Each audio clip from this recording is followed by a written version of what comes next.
Between 2022 and 2024, one term became very famous in the entertainment industry: superhero fatigue. In simple language, the post-Endgame era. Superhero movies were struggling at the box office and most importantly, struggling to get audience appreciation. The Marvels, The Flash, Quantumania and many others were all disasters at the box office. And because of that, some good movies like Shang-Chi and Eternals also suffered. Yes, there were exceptions like the Batman, and then Superman also brought box office successes for DC, but the important point is that after years of superhero fatigue, we are probably close to getting our first $3 billion movie.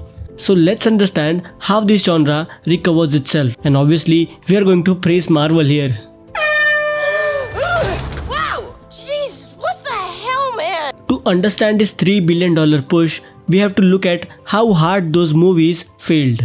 We were clearly seeing signs of this situation early on, as Shang-Chi and Eternals did only okay at the box office. And as I said before, the Batman was an exception. By 2023, things started to get worse at the box office. Ant-Man and the Wasp: Quantumania totally failed to build up the next big MCU project. Also, the whole Jonathan Majors incident made it even worse, cancelling 2 of their major projects.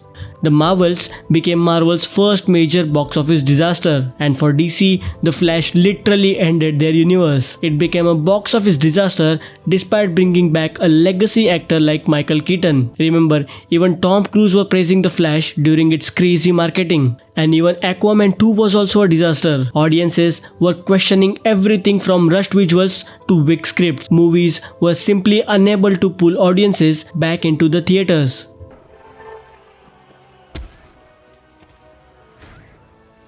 While connected universes were struggling, strong standalone projects proved that the genre wasn't dead.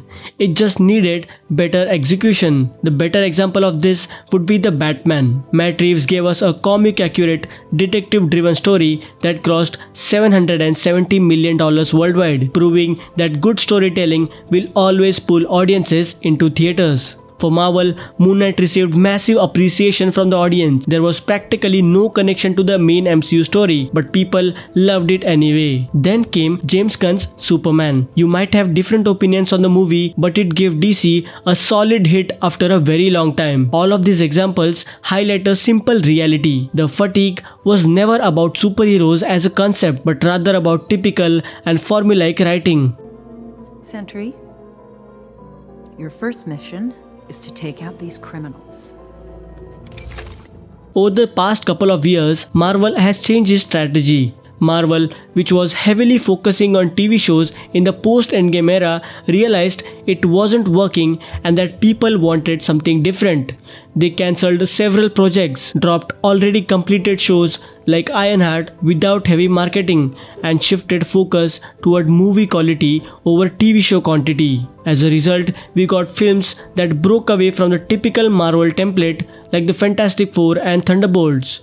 And as to how these movies are different, we already have made a video on this topic. The key example of this new strategy is Spider-Man Brand New Day. Rather than totally relying on multiversal gimmicks, they brought Peter Parker back to the streets with classic Spider-Man struggles. And the result? It crossed $2 billion worldwide and is still going strong.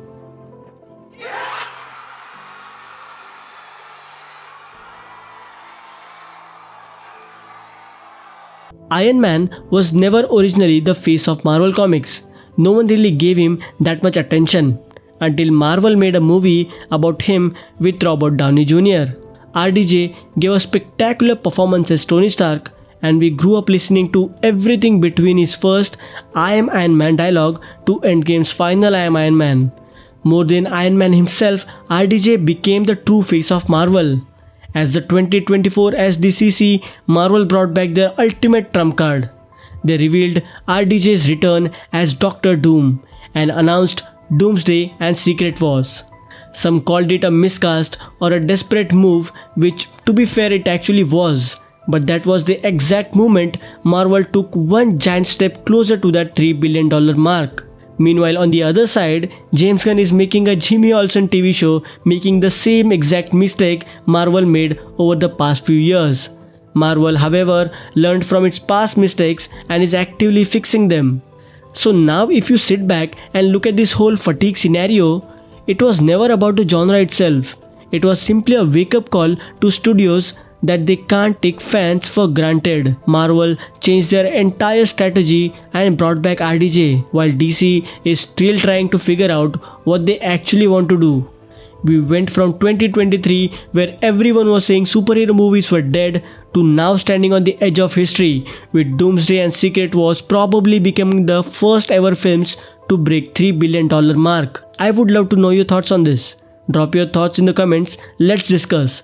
And don't forget to like this video. Check out our other videos as well, and as always, may the cinema be with you.